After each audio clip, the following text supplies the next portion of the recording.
did everything correct.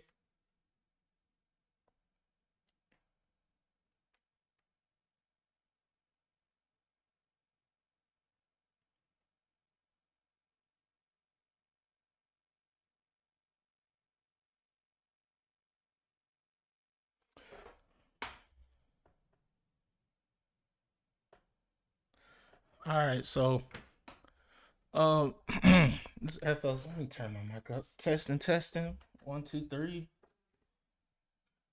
So testing. One, two, three. This FL's. Let me turn my mic up. Testing, testing. One, two, three. So testing. One, two, three. This FL's. Let me turn. Testing, testing. One, two, three. So testing, testing.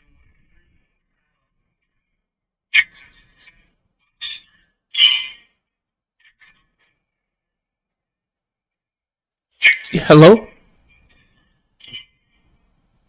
Whoop. Hello? All right, so it's FL Studio 21. Um, there's some things about it I like. Actually, it's a lot of things I like, but there's some things I don't like. But it's more like when I make beats and shit.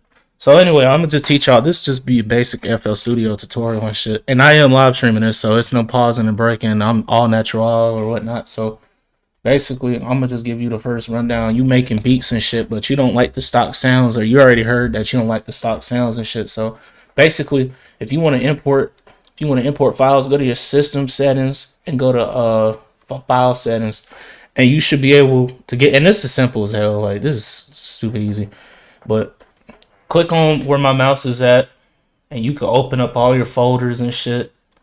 You know what I'm saying? Like, let's say for instance, I want to put, and it's just like music, but you can have like a drum kit or two in there, or VSTs and MIDIs. You know, you could just drop it in there, simple, selecting it, and then when you refresh the app, or yeah, refresh the app, and you'll be able to see every little change that's made. It's still the same. I think this has been the same in like every FL Studio for like the longest time. If you want to add in plugins, this is how you do it here. Is you do the find install plugins, and I actually just bought and downloaded some more. So I'm just gonna run this scan right now, and I got halftime, which is, I personally think halftime is a little bit better than gross beat when we want that halftime effect on your beats. It's still scanning, and I could choose to skip. I could choose to skip this if I wanted to, and just keep going, or I could just stop it right then and there and get the plugins that I really want.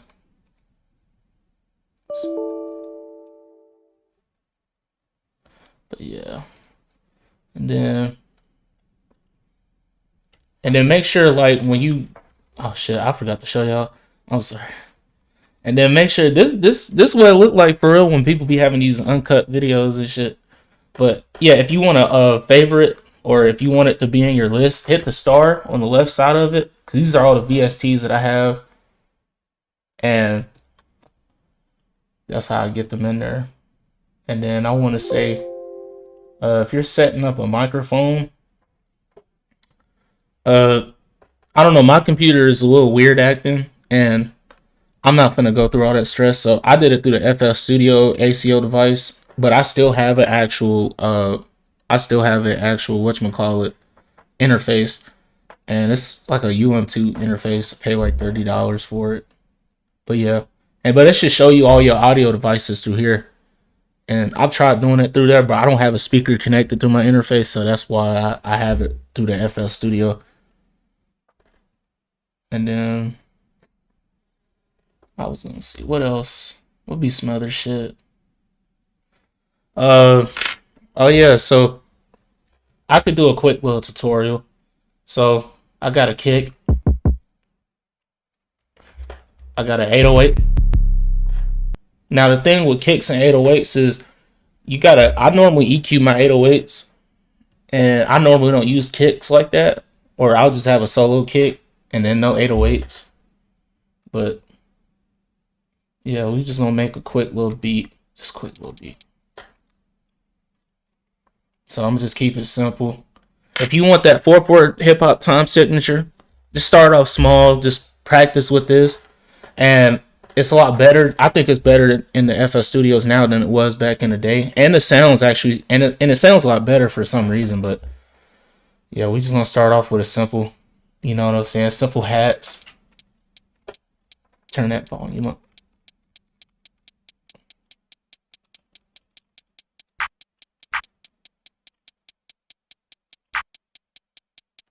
And this is an 808 trick. If you want to learn an 808 trick, come to the 808 sound itself, and you want to go to the envelope and the envelope and instrument settings. And so if you got an 808 and you don't want that sound from one drum to carry to the next, because it'll start to stack up and sound gumbled, and you want it to actually hold like its own note as if you were playing a real instrument. So I normally do this, and this is what normally everybody else does. Group, put it in its own group. So I'm just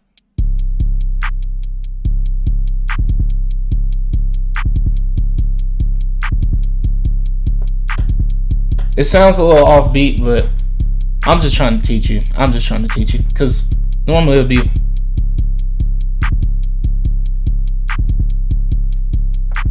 And then I'm gonna add a little perk. And my computer is slow as shit. I just fixed it up. And another thing too is when you use like drum kit sounds, make sure you have your loop points off, because you don't. If you're wondering why, like every time you listen into a sound and it keeps repeating and repeating after you just cut the playlist off, you got your loop points turned on. And I'm gonna show you what it sounds like when you just put one in here. Okay, never mind. I didn't want to do it.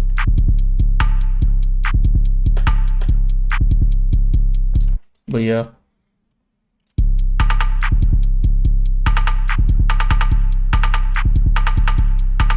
Alright, just keep it 4/4 time signature. But just remember, music is math. I mean, at the end of the day, it's math. And if your math don't make sense, it's gonna be off. So if the math of the music doesn't make sense, your music is gonna sound completely off. And it's not gonna really sound like, it's gonna sound like this. Like, I'm gonna try to, like, if I put all of them on thirds and shit for a 4/4 time signature, it's not gonna sound right.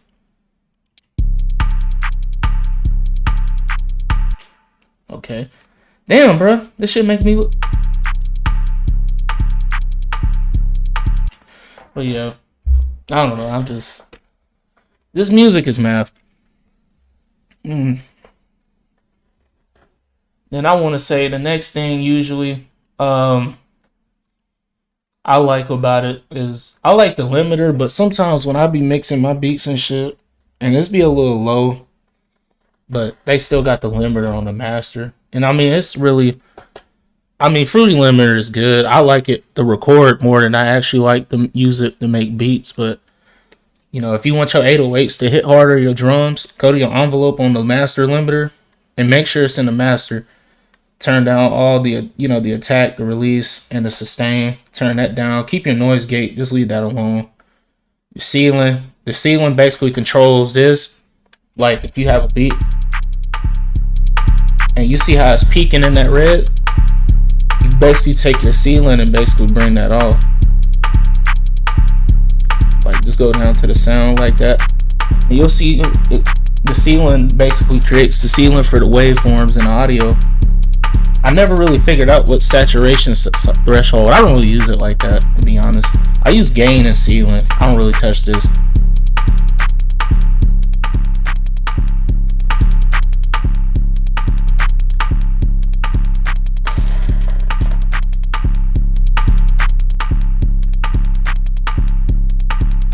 Alright. It's a lot of tricks. I mean, it's just really like a tips. I'm just giving out all the sauce that I know. If you want your drums to hit different, or you want the drums to hit louder, it's also another way you can use it. I normally do EQ. Like, I usually just EQ the low end, use just a little bit up a bit. But soft clippers for like kicks and drums. It's good for drums in general. You raise your post gain up pretty much. Like, the max I do is like 95%. But I'll turn the threshold down usually. to about like 2.5 or 3. Just kind of keep it, and then I'll watch my peaks and all that. But I got a beat that I could probably show you. Cause some of these beats I just be fucking around on just to see. But I'm trying to load up a beat.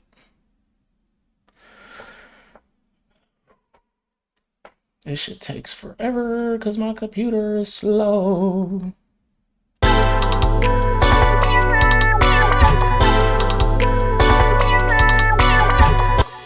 But yeah, I'm gonna turn that down.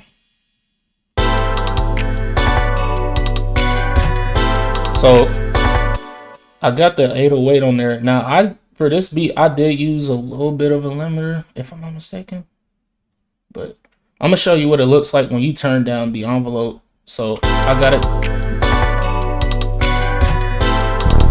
Oops.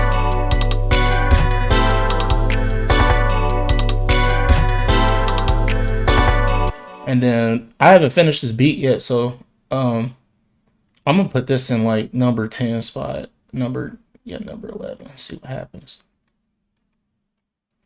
Cause I don't know, I just be fucking around, and really, like when I make beats, I don't go in with a set, like, okay, I'm gonna make this beat, it's this specific rhythm, this specific pattern. No, I just normally fuck around until I find a sound that I like. And I'm gonna be honest, I think a lot of music is like, a lot of production is actually pretty creative now. I think it's a lot more creative than it's ever been before. But yeah, I got it on 13 mixer track. I got the 808 on it, so we're gonna see how I'm gonna solo this. So I can go in the soft clipper, raise that post gain up, and you notice how it hit. But the real feeling is with the threshold. Watch now, if I move this, it gets a little softer. It kind of, and I don't really think you should have that, much of a threshold on it, unless you want the beat to sound like this. It's actually, no, I'm tripping. Damn, this is a soft ass 808. But sometimes though, with some 808s, you can you can just pretty much like raise that up, and it'll just be screaming. Some just, it gives it a little bit more bass. That's about it.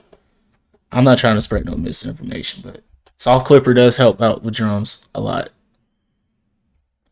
Or if you want that distorted sound, use this. Fruity actually has like a pretty good amount of stock VSTs for like effects and shit, for like drums and all that. I don't know, some of the vocal effects are, I say EQ2, compressor, reverb. That's really about it. That's mostly what I use, to be honest. Soundgodizer.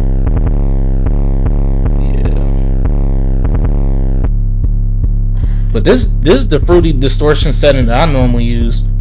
I use the compressor setting, and I'll just usually fuck with the mix a little bit until I find like the one that hit, or the post gain. But you can play with it. It's all by ear anyway. Don't let nobody get in your ear and tell you gotta make these certain type of beats, bro. Like, just make the beats you want to make, bro. People fuck with them, they do. If they don't, oh well. But I'm not finna go in and try to make these like copy and paste type beats and shit, to be honest. Like, or I don't want to steal someone else's like production sound or nothing like that. I just do this shit on my own. I don't even know how to play keys. I'm gonna be honest. That's why I'm not doing a video on scales yet, or music theory. And I barely know music theory, but like, I don't know how to play keys. I'm not that good. But if you wanna, I'm about to pull up a really good beat, because I want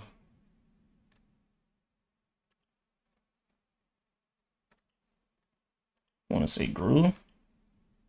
And this is a good beat right here. Oh, and if you want to know what key you're in, go to this website right here. Go to this website right here, TuneBat. And you'll find it in the key and BPM finder. Just drag your file over, and and it shows you like everything. It shows you the key, the BPM, even the Camelot, and I think that's for like scales or some shit like that. Like I said, I don't really know music theory like that. But yeah, I'm about to bring the beat up. Oops, that's a song. My bad. Trying to find this shit.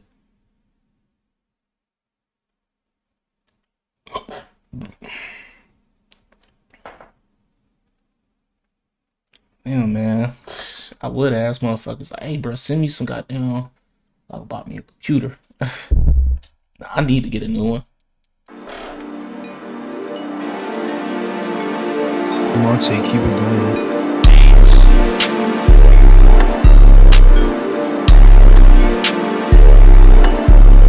But yeah, I got my 808s hitting pretty hard on this beat. And I think all I did really was a limiter effect and an EQ. And that's mostly what I use. Or sometimes I'll just use a soft clipper and a distortion. It just depends on how I'm feeling.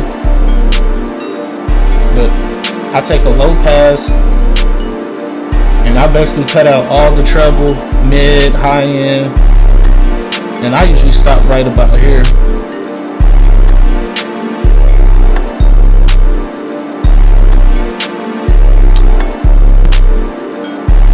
And same for the hats, cause I got this hat out of the sound kit. So you EQ the mid end a little bit, take the high end out, kind of give the low end a little bit of like a fade out, you know, and EQ it again, focus more on the high end.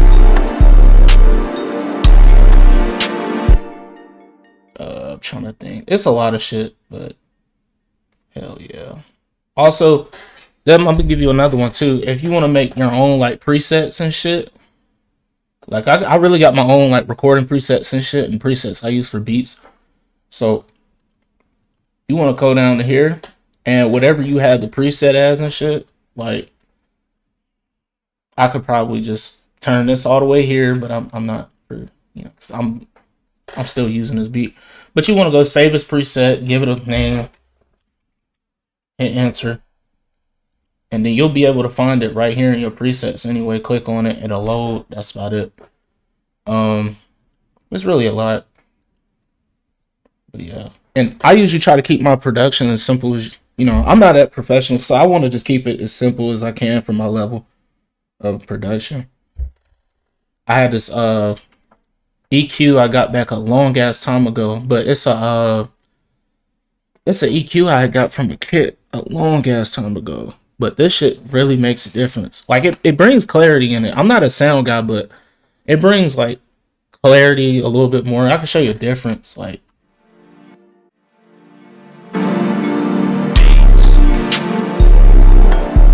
I got it off. You see it's a little duller. Then this one kind of brings it out, but I think it brings it out to where like your melody, you know, your melody is surrounding your drums. I don't know, I just like that type of sound. That's how I usually make my beats, is when my melodies surround my drums. I was like a drum circle, you know? But yeah. Shit. I'm trying to think of some more shit. It's a lot of shit that I normally do. Cause I don't know, I don't feel like editing a video. That's why I like just made this live stream and shit.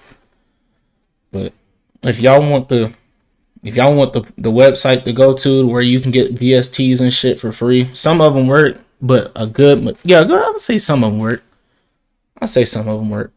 Like the main ones, you know, like Purity, Hydra. I use Hydra. You can get Nexus on there. Nexus is pretty good, but I could never figure out how to get the Omnisphere one. But you normally, when I make beats, like I said, it's usually what I'm looking for, the melody and shit. But yeah, that's really about it. This is probably part one. I might do one for recording audio, and I might actually do that. So part two would probably just be me like actually recording a song, but I'm gonna go through the process of it, and then I guess part three will just be me like starting out making a generic beat. And I'm gonna just make it generic, like it's gonna be nothing but FL only. You know what I'm saying? Like FL Studio. That's about it. And I don't even want to use the FL Studio drum kits, to be honest. They're kind of trash to me, but like I said, I'm not a sound guy. I don't really know all that shit. But yeah, it's the end of the stream.